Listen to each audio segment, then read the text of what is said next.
Vamos a estudiar en esta mañana algo que es sencillo, pero creo que es necesario. Durante toda la semana vamos a estar estudiando el libro de Daniel y el libro de Apocalipsis. Pero vamos a hacer un bosquejo general en esta mañana del libro de Apocalipsis, libro de las Sagradas Escrituras, el libro de Apocalipsis. ¿Alguien no tiene Biblia? Levante su mano si alguien no tiene una Biblia en esta mañana. Todos la tienen. Muy bien, pues entonces vamos a hacer uso de ella. La palabra Apocalipsis es una palabra griega, significa revelación. Es lo que significa esta palabra.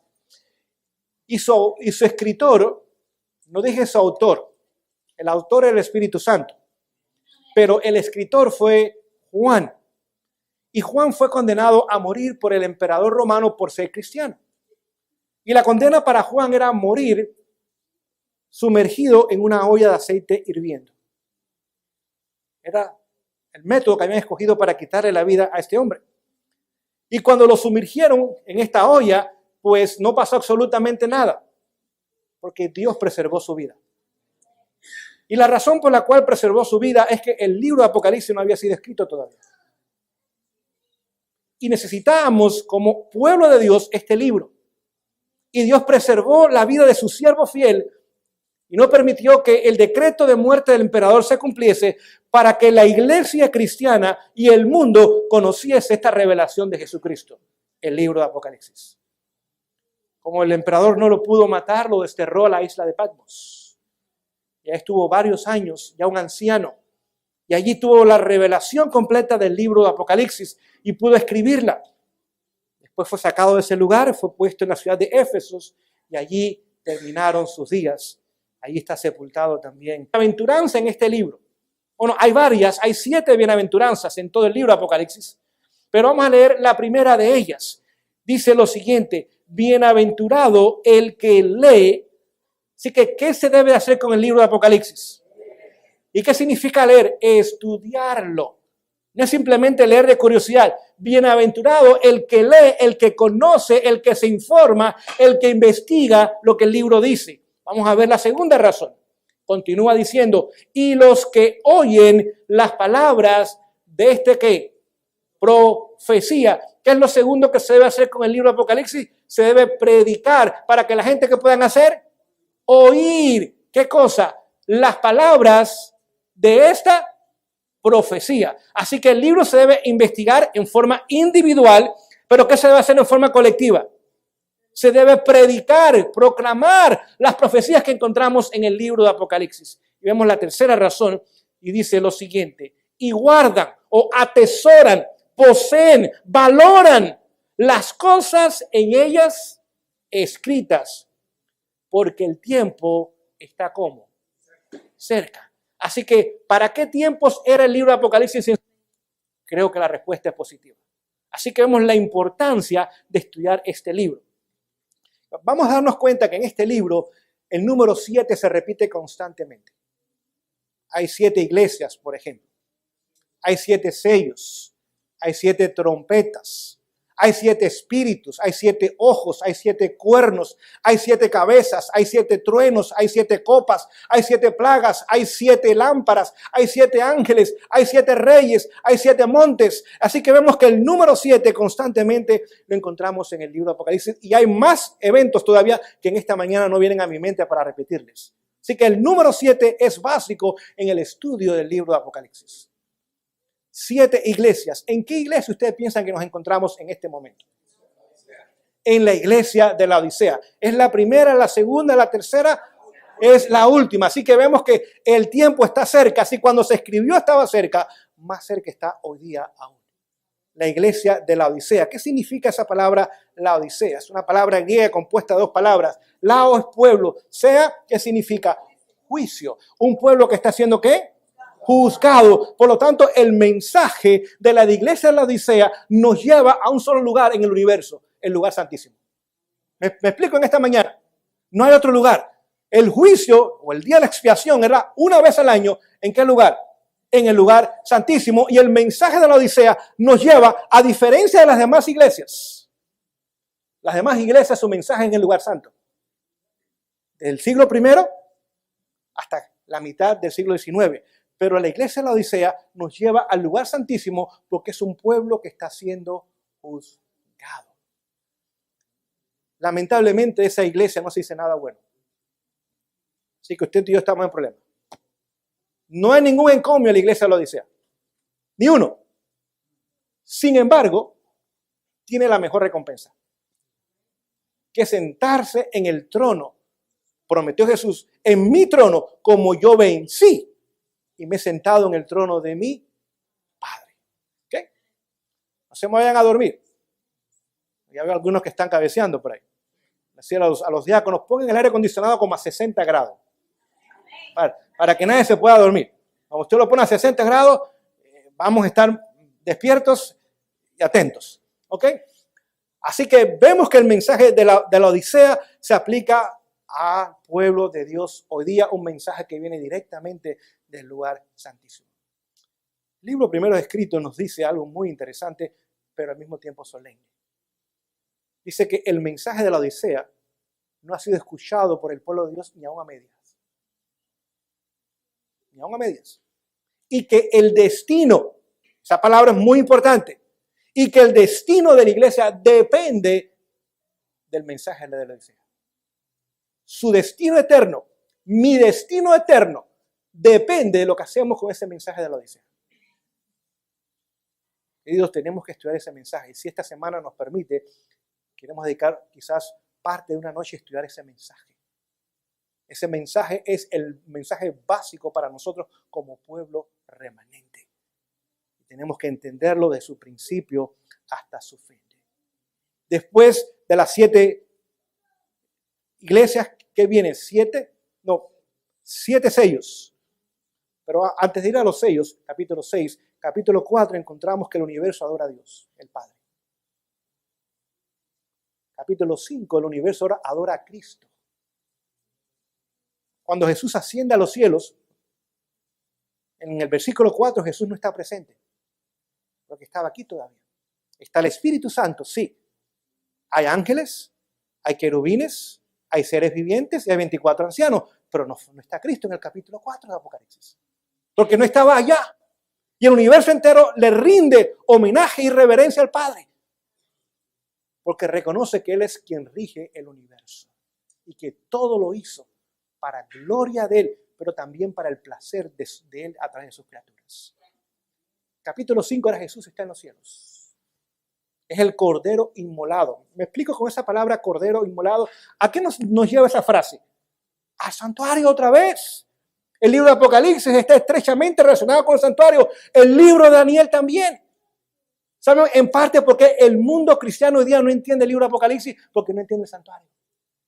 Si usted desliga ambas enseñanzas bíblicas, usted no tiene el evangelio correcto ni el entendimiento correcto de los eventos finales. Usted queda confundido. O queda en el atrio o queda en el lugar santo, donde ya no hay mucha función en vez del lugar santísimo. Cuando entendemos el santuario y el recorrido de Jesús en el santuario, ahora entendemos la profecía. Y cuando entendemos la profecía es porque Jesús se nos está revelando a través de ella. Y ahora hay una armonía perfecta en el estudio de ambas cosas. Capítulo 5, Él es el Cordero inmolado. En este capítulo ahora hay un rollo. Y este rollo nadie lo puede abrir. Juan lo está contemplando. Y Juan está llorando sin consuelo. Porque Juan sabe lo que significa el rollo. Este rollo está escrito por atrás y por adelante. Y ahí se encuentra la historia de toda la historia humana. Todo ser humano, toda familia, toda institución, todo reino, todo imperio, todo lo que ha pasado en la historia humana está escrito en ese rollo. Y Juan quiere que el rollo se pueda abrir, porque cuando se abre el rollo, ahora se muestra Dios y aquellos que son fieles a Él y la recompensa que el Señor ha preparado para ellos. Y Juan está llorando sin consuelo y dice, ¿alguien podrá abrir este rollo? Y se escucha la respuesta, el Cordero que fue inmolado. Capítulo 5, el Espíritu Santo ya está en la tierra. ¿Qué pasó entonces? El Pentecostés. Cuando Jesús asciende a los cielos después de 40 días de su muerte, hay 10 días de preparación para los apóstoles en el aposento alto, ¿sí o no? Durante esos 10 días es día de preparación. No olvide, el número 10 en la economía judía es esencial. Es esencial. ¿Cuántos mandamientos hay? Los primeros 4, nuestro deber hacia Dios. Los últimos 6, nuestro deber hacia el ser humano. Pero también habían 10 días para prepararse para el día de la expiación, ¿sí o no? De la fiesta de las trompetas a las fiestas ahora del día de la expiación. No tan solo eso, ¿cuántas vírgenes encontramos en Mateo 25? 10 vírgenes también. ¿Cuántos en la profecía? Ahora, ¿cuántos cuernos encontramos en esa bestia terrible y espantosa? 10 cuernos también encontramos. ¿Cuántos días pidieron Daniel y sus amigos? Ya es fácil para ustedes. Para probar la dieta y también después para que Dios le diera el sueño de Daniel 2 con la interpretación también. 10 días. Así que el Señor le da 10 días de preparación a su pueblo y mientras eso está tomando lugar, en los cielos se está preparando ahora la hora o el evento para que el Cordero sea alabado. Nos detenemos ahí un momento. Jesús tenía que ser ungido como sumo sacerdote. Porque el sumo sacerdote es el único que puede oficiar en el candelabro. Capítulo 1 de Apocalipsis, ¿dónde está Jesús? En el candelabro. No es casualidad, queridos. Entonces tenemos que entender el santuario para entender la profecía. Capítulo 1, Jesús está en el candelabro. El único que podía ponerle aceite al candelabro y cambiar las mechas, el aceite lo ponía en la mañana y en la tarde, era el sumo sacerdote. Capítulo 1 de Apocalipsis lo encontramos ahí. el único que podía cambiar el pan de la mesa de la proposición los sábados era el sumo sacerdote. Los ponía y los quitaba. Así que el sábado, cuando tenemos culto, ¿qué tipo de pan tiene que haber? Fresco. La gente que va el domingo ya el pan está duro y frío. ¿Me explico esta mañana? Así que, y el sábado no es para Kool-Aid, es para pan integral. Era para un pan fresco y calentito para el pueblo de Dios. El único que podía poner incienso en el altar de incienso era el sumo sacerdote. Ahora, los sacerdotes entraban al lugar santo y oficiaban, pero no podían hacer esas obras. Y para que Jesús fuera sumo sacerdote, tenía que ser ungido. Y después para participar en la obra del lugar santísimo también. Cuando Jesús es ungido en los cielos como sumo sacerdote, se los voy a leer de la Biblia. El aceite dice que descendió sobre él. Pasó a la barba. Y de la barba siguió hasta sus túnicas. Y de sus túnicas siguieron hasta el monte donde los discípulos estaban congregados en el lugar santísimo. Así que el Pentecostés es resultado de la unción de Jesús como sumo sacerdote en los cielos. Vamos a leerlo. Vamos al libro de Salmos. Vamos al libro de Salmos. Vamos a leerlo allá. Vamos a leer todo el Salmo. Pero no se preocupen, es un Salmo muy corto. Vamos al libro de Salmo para que podamos leer donde se describe la unción de Jesús y también el Pentecostés. Salmo 133 dice lo siguiente. Dice, mirad cuán bueno y cuán delicioso es habitar los hermanos juntos en armonía. Pregunto, ¿estaban juntos los hermanos en armonía en el aposento alto? Correcto, continuemos la lectura. Es como el buen óleo o aceite sobre la ¿qué? Cabeza, el cual desciende sobre ¿qué? La barba. ¿La barba de quién?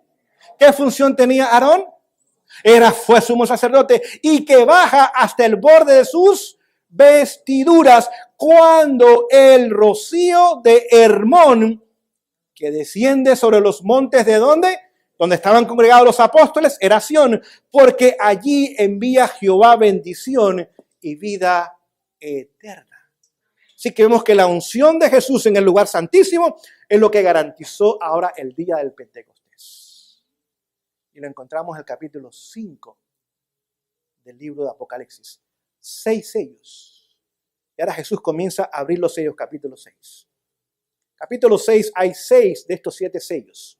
Hasta el capítulo 8 no encontramos el 7º sello.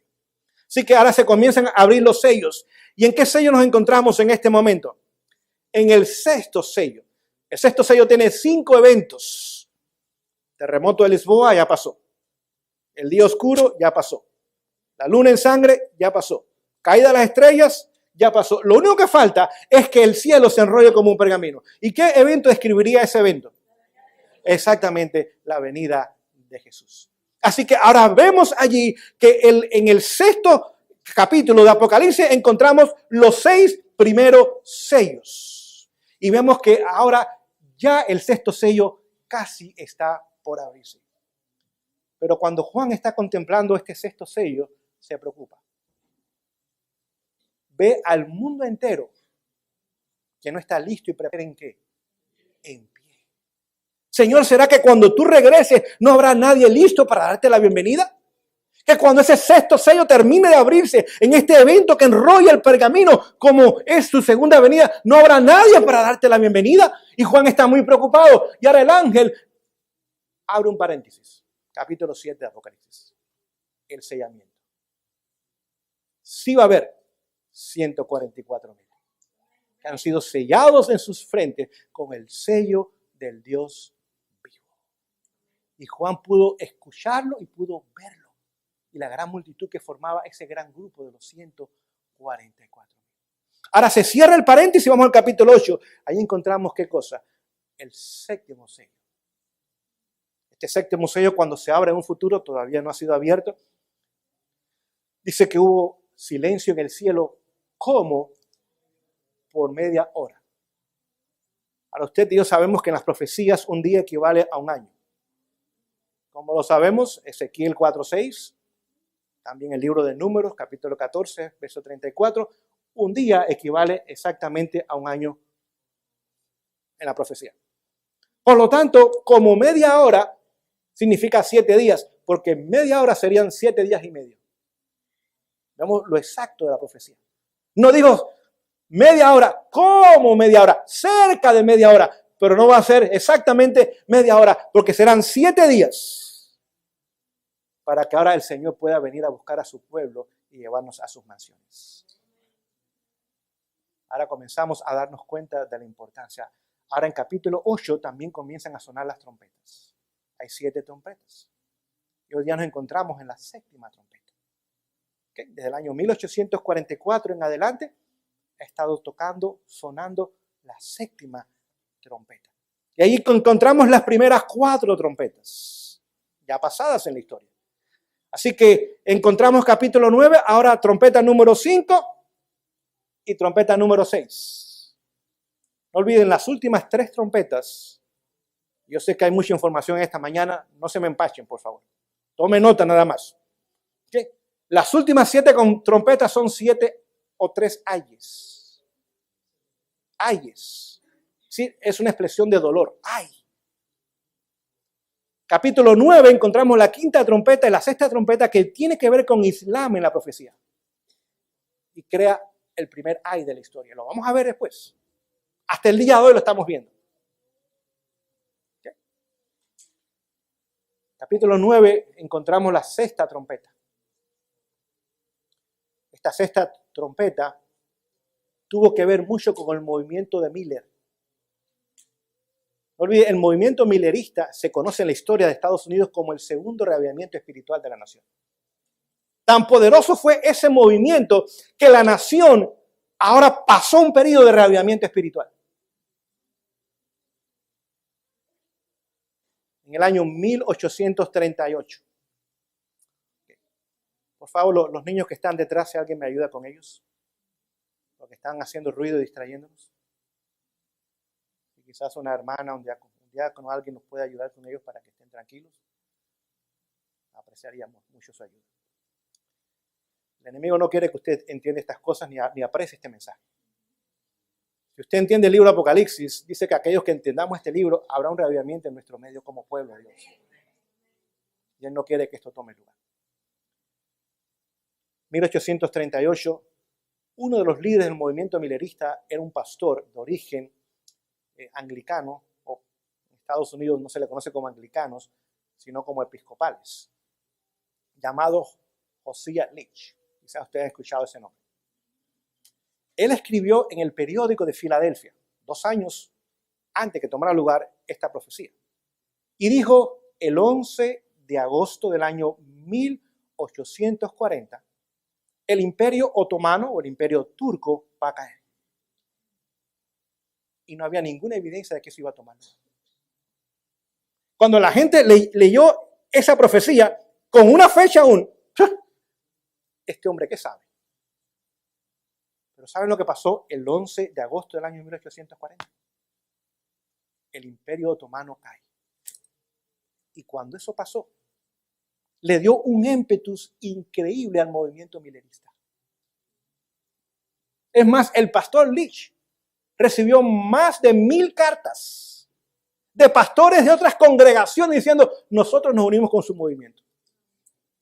Si ustedes pueden predecir un evento que nadie veía cumplirse, no tan solo el año, sino el mes y aún el día, posiblemente el otro acontecimiento que ustedes están hablando de la segunda venida de Jesús va a tomar lugar también. Y nosotros no queremos perderlo, queremos estar ahí. Capítulo 10 de Apocalipsis. Es la historia del movimiento millerista. Queridos, tenemos que entender ese capítulo. Ahí está toda la historia detallada, el mensaje que se dio, el énfasis que iba a tener. Ahí se menciona del chasco. ¿Saben ustedes que está el chasco ahí? ¿Ustedes no están seguros? Vamos a leerlo entonces. Quizás sacamos un poquito más tarde, pero si ustedes tienen deseo de estudiar, pues yo tengo deseo también de estudiar.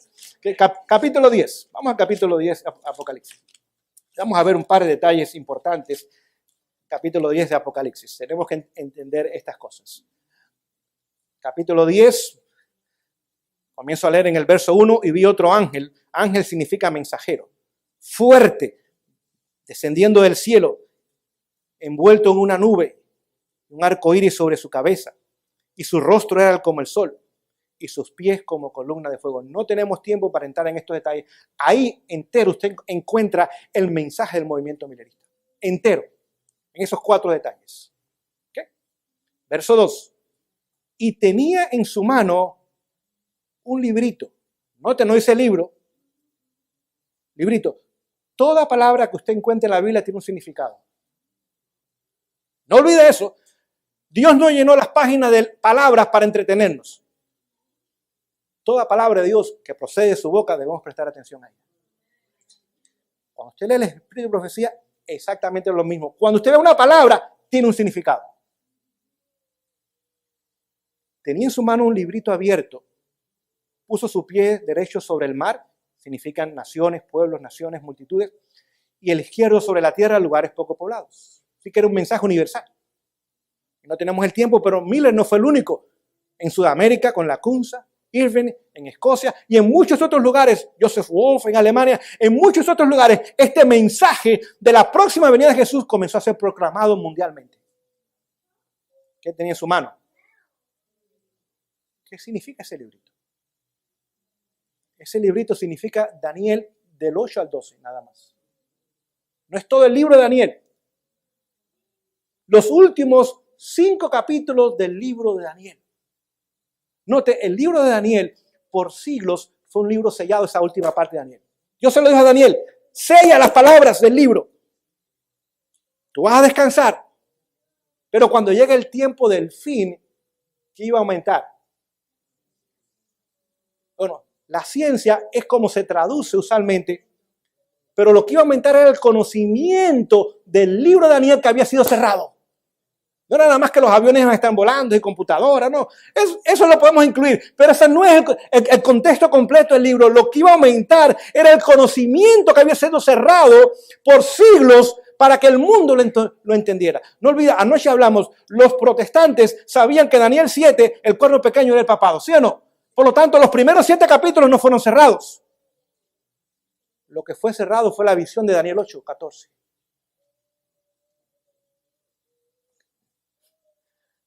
Eso fue lo que fue cerrado.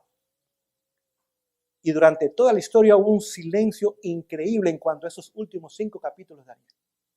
No hay ningún comentario en la historia de nadie, ni de los padres de la iglesia, ni de los apóstoles. Usted no lee nada de esto. En cuanto a la interpretación, estaba cerrado, porque Dios ha dicho, va a estar cerrado. ¿Cuándo comienza el tiempo del fin? Año 1798, con la herida mortal, ¿sí o no? ¿Qué comenzó a pasar después de ese año? Con el entendimiento del último parte del libro de Daniel. Comenzó a llegar ahora al conocimiento de la humanidad. Así que ese librito iba a ser abierto. Estaba cerrado hasta ese entonces. Ahora Dios lo iba a abrir para la comprensión del ser humano. Verso 3. Y clamó con gran voz, como cuando un león ruge. La única vez que aparece esa palabra en la Biblia, con la palabra griega que es matai, rugir es no tan solo un rugido, sino es un clamor desesperado para que todo el mundo preste atención. La palabra matai, traducida como ruge. Y cuando hubo clamado, 7, otra vez la palabra 7, truenos emitieron ¿qué cosa? Había un mensaje de estos 7 truenos. Escuchen, verso 4. Y cuando los 7 truenos hubieron emitido sus voces o sus mensajes, yo iba ¿qué cosa? A escribir, y oí una voz del cielo que me decía, sella las cosas de los 7 truenos han dicho y no las escribas. Así que Juan contempló el chasco del año 1844.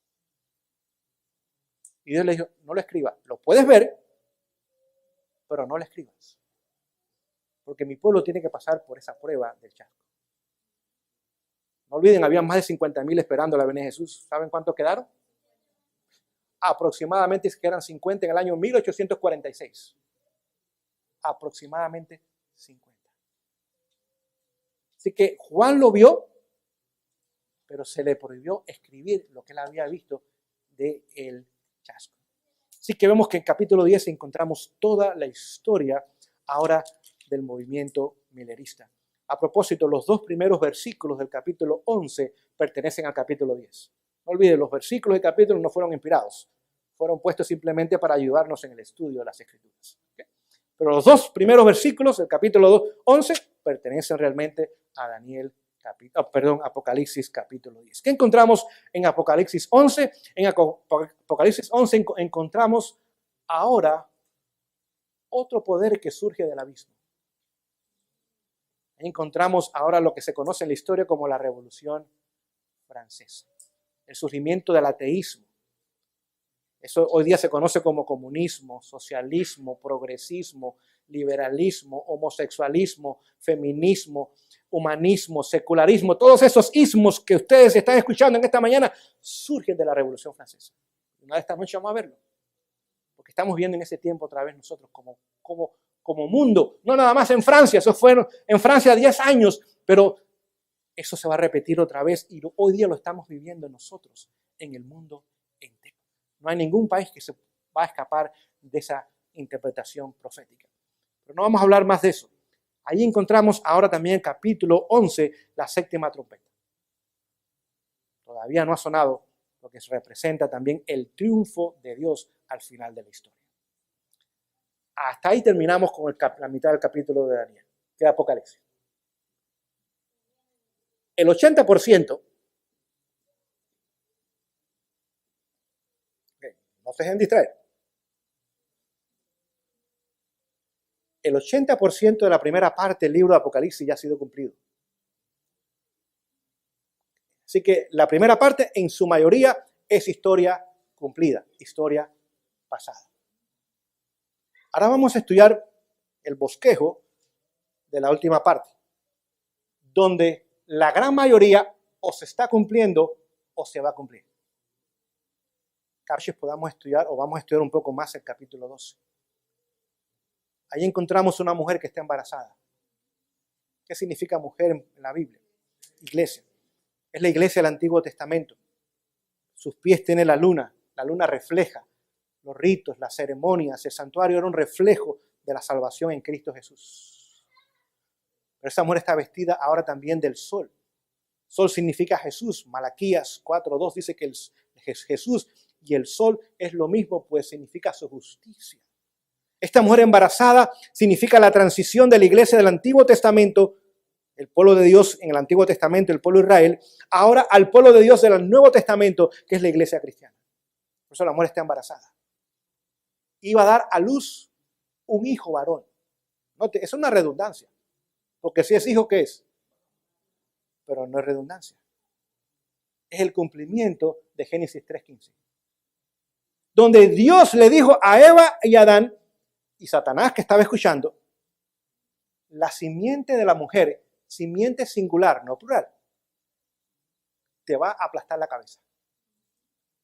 Queridos, entendamos estas cosas, queridos, porque estas son buenas noticias. Estamos hablando del plan de salvación y cómo se iba a tomar lugar. Inmediatamente aparece un dragón bermejo. ¿Quién sería el dragón? Bueno, Apocalipsis 12 nos dice que es el dragón, con nombre y apellido. Lo llama diablo, Satanás, la serpiente antigua, lo llama dragón, ahí le da toda su descripción. Aparece el dragón, con el objetivo ¿de qué? De destruir no a la mujer, sino al hijo que iba a nacer de la mujer. No olvide eso porque al final de la historia pasa lo mismo. Ahí en capítulo 12 encontramos que la rebelión comenzó en los cielos. Esa rebelión se trasladó al mundo. Ahí encontramos los inicios de la iglesia cristiana. Apocalipsis 12 tiene la iglesia apostólica o la iglesia cristiana, tiene la iglesia de la Reforma, la iglesia de la Edad Media. Y tiene la iglesia remanente en el versículo 17. Que otra vez Satanás está airado con la mujer, pero le hace la guerra ¿a quién? A la simiente de la mujer o al remanente de la mujer. Así que encontramos toda la historia de la iglesia cristiana por sus últimos 2000 años. La iglesia primitiva de los apóstoles, la iglesia de la Edad Media de los reformadores y la iglesia remanente. Hoy día nos encontramos en el último de esos ataques, que es contra la iglesia remanente. Así que estamos en el sexto de los 7 encuentros entre Cristo y Satanás. Es interesante porque la palabra de Apocalipsis nos dice que el nombre militar de Jesús es Miguel. Solo aparece 5 veces en la Biblia, 3 veces en el libro de Daniel, Daniel 10, 2 veces, Daniel 12 una vez, Judas, cuando hay contradicción por el cuerpo de Judas, perdón, de Moisés, y una última vez lo encontramos en Apocalipsis 12, es el nombre militar de Jesús. Cada vez que aparece Miguel hay una confrontación entre Cristo y Satanás. Así que ahora encontramos su nombre militar, mas tiene también sus ejércitos, mientras estaba el dragón y sus ángeles o su ejército también. Así que hoy día estamos donde el enemigo ya está haciendo la guerra al remanente. Y lo podemos ver sin ninguna duda.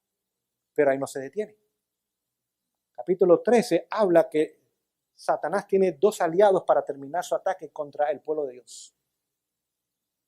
Tiene una bestia que surge del mar y tiene otra bestia que surge de la tierra. 2. Vamos a verlo. Capítulo 13. Vamos a verlo en forma muy rápida. Capítulo 13 dice, verso 1, y me paré sobre la arena del mar y vi subir del mar una bestia, es decir, un poder, que tenía 7 cabezas y 10 cuernos, y sobre sus cuernos 10 diademas, y sobre sus cabezas un nombre de blasfemia. ¿Okay? Y la bestia que vi era semejante a un leopardo, y sus pies como de oso, y su boca como boca de león. Y el dragón le dio su poder y su trono y grande autoridad. Pregunto yo, ¿en algún lugar de la Biblia usted encuentra esta bestia antes? Daniel 7, correcto. Daniel 7. Cuando Daniel escribe, en el siglo VI a.C., no olvide, Juan escribe 700 años después, en el primer siglo después de Cristo. ¿Qué orden vio Daniel los eventos? Babilonia, Medo-Persia, Grecia y la Roma pagana. Y después la Roma papal. Sigue. Pero cuando Juan escribe 700 años después, ahora está mirando hacia atrás. ¿Qué es lo primero que ve? Roma otra vez. ¿Qué es lo segundo que ve? No. Lo primero que ve es el leopardo. Lo segundo que ve es el oso. Y lo tercero que ve es que el león. Lo ve en el orden que ya había tomado lugar. Daniel miraba al futuro, Juan estaba mirando al pasado. Es el mismo poder que encontramos en Daniel 7. 7 cabezas, 10 cuernos, exactamente, y surge del mar también. Idénticamente el mismo poder. La única diferencia aquí es que el dragón le da su poder, su autoridad y su trono. Así que ahora tiene más poder que los demás imperios que habían pasado en la historia. Porque tiene trono, tiene autoridad y gran autoridad y tiene poder. Más adelante en el mismo capítulo ahora Juan ve la bestia que surge de la tierra. El único imperio que surge de la tierra es este imperio. Todos los demás surgen del mar. Y son bestias feroces. Pero en Apocalipsis 13:11, este es un cordero. Algo pasó en la historia, algo iba a pasar en la historia. Donde un poder completamente diferente de los demás poderes, que eran paganos, que creían en unión de iglesia y Estado, que persiguieron al pueblo de Dios. Babilonia persiguió al pueblo de Dios. Medo-Persia persiguió al pueblo de Dios. Grecia persiguió al pueblo de Dios. Roma persiguió al pueblo de Dios. Pero ahora llega una bestia que no persigue al pueblo de Dios, protege al pueblo de Dios. En sus comienzos. Pero después iba a hablar como el dragón. Iba a venir un gran cambio en este imperio. Representa a los Estados Unidos de Norteamérica. Más adelante lo vamos a estudiar en esta semana. Así que al final de la historia humana, Satanás tendría 2 aliados, no paganos, cristianos. un cristianismo falso y un cristianismo apóstata, que se unirían y Satanás lo usaría para tratar de engañar el mundo entero.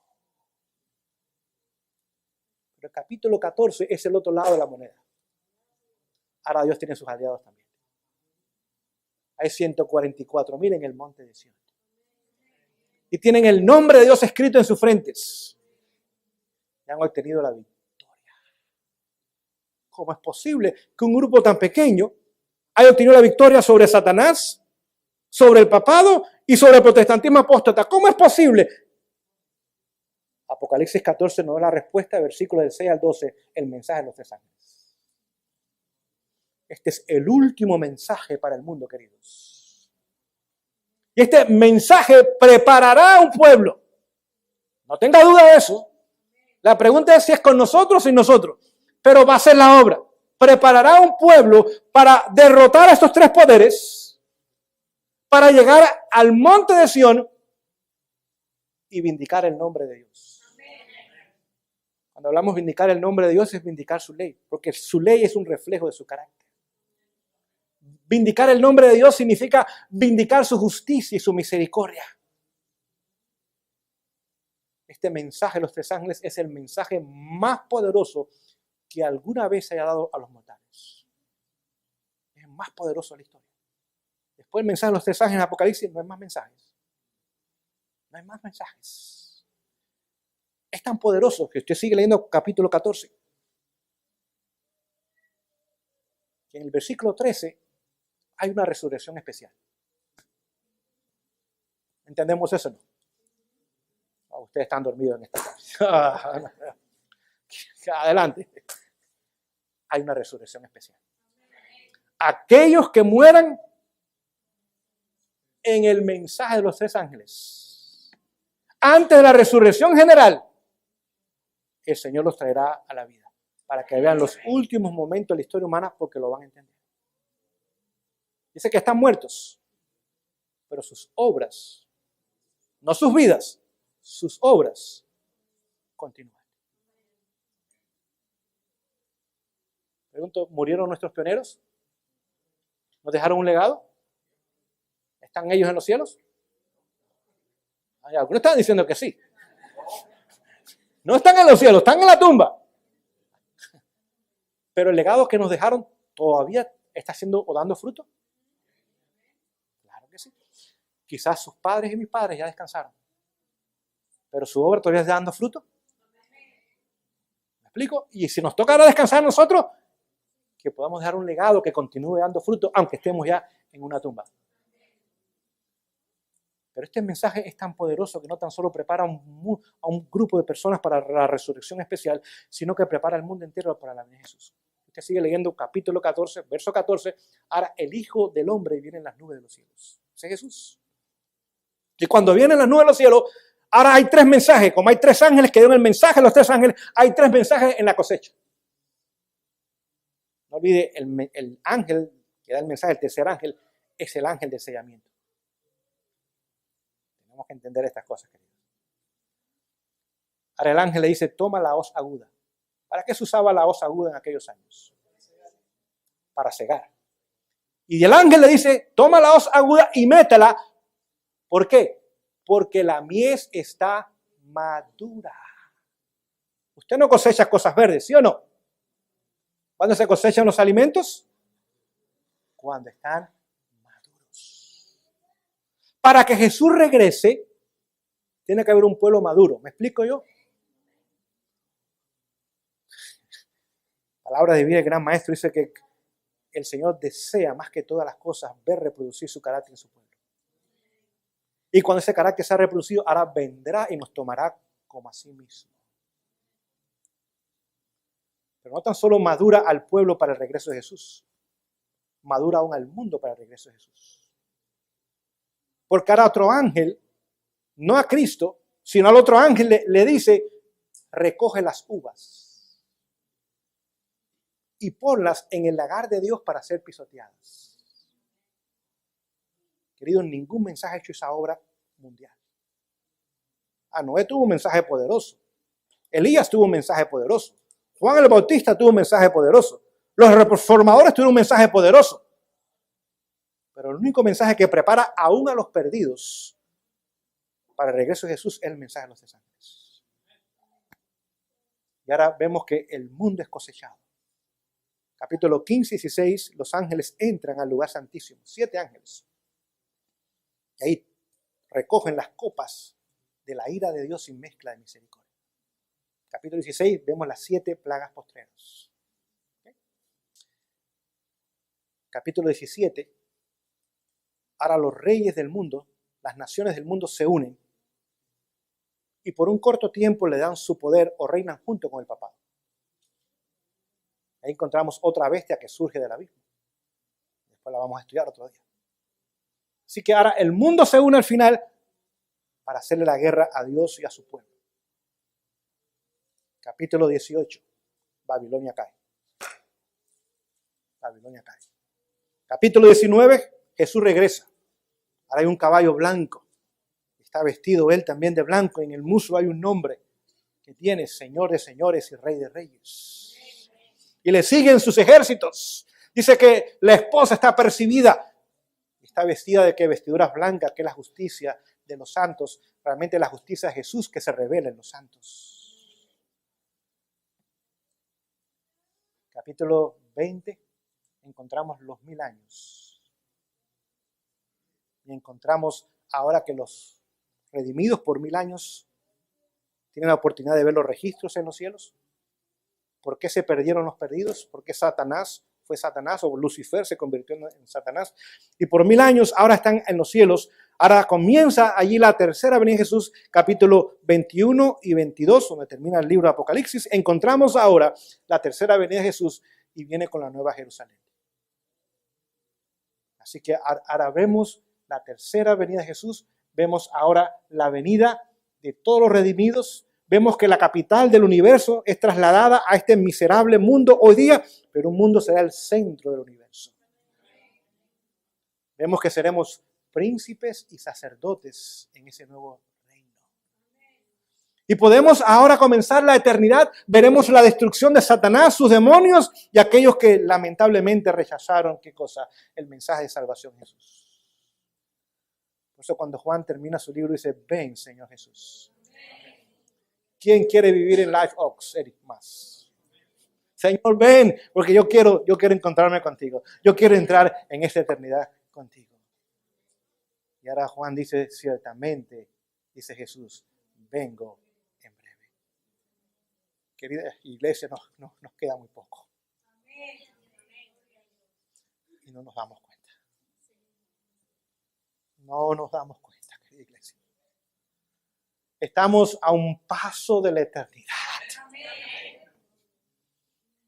Y no nos damos cuenta. Los eventos nos los gritan.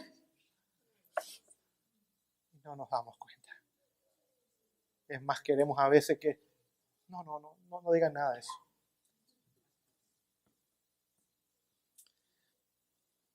Lo voy a repetir. No dicen los pastores nada más. Predicadores, ¿cuántos son predicadores? Deben, no es que tal vez, si quieren, es opcional, deben, es un deber, presentar la palabra profética como fundamento de la fe de los adventistas del séptimo día. Entonces usted comienza la obra. ¿No comienza en el techo? O en la pared entonces. Cimiento. ¿Qué pasa si el cimiento no se pone bien? ¿Qué pasa con la estructura después? Se cae. Deben estudiarse detenidamente las profecías de Daniel y Apocalipsis. Por eso dije anoche que no es una casualidad que vamos a tener esta semana. No fue que a alguien se le ocurrió una idea, vamos, no. El Señor estaba dirigiendo las cosas. En relación con ellas, las palabras, he aquí el Cordero de Dios, que quita el pecado del mundo, lo cual hablamos anoche. El mensaje de la justicia de Cristo, acompañada de que, como Jesús lo hizo en su ministerio, de que del Evangelio. el capítulo 24 de Mateo. ¿Qué capítulo? De Mateo me ha sido presentado repetidamente, vez tras vez, como algo que debe ser estudiado y la atención de todos atraídos a él. En esta tarde, ¿dónde ustedes piensan que vamos a comenzar el estudio? Ay, ustedes son inteligentes. Dice que se lo ha repetido vez tras vez. Aquí no está diciendo palabras por decirlas. El Señor le dijo, por favor, dile a mi pueblo que vez tras vez deben estudiar ¿qué libro? Mateo capítulo 24. Escuchen. Vivimos hoy en el tiempo en que las predicciones de este capítulo se están cumpliendo. Lo vamos a comenzar a ver esta tarde. Expliquen nuestros predicadores y maestros discursos los asuntos de menor importancia. Y presenten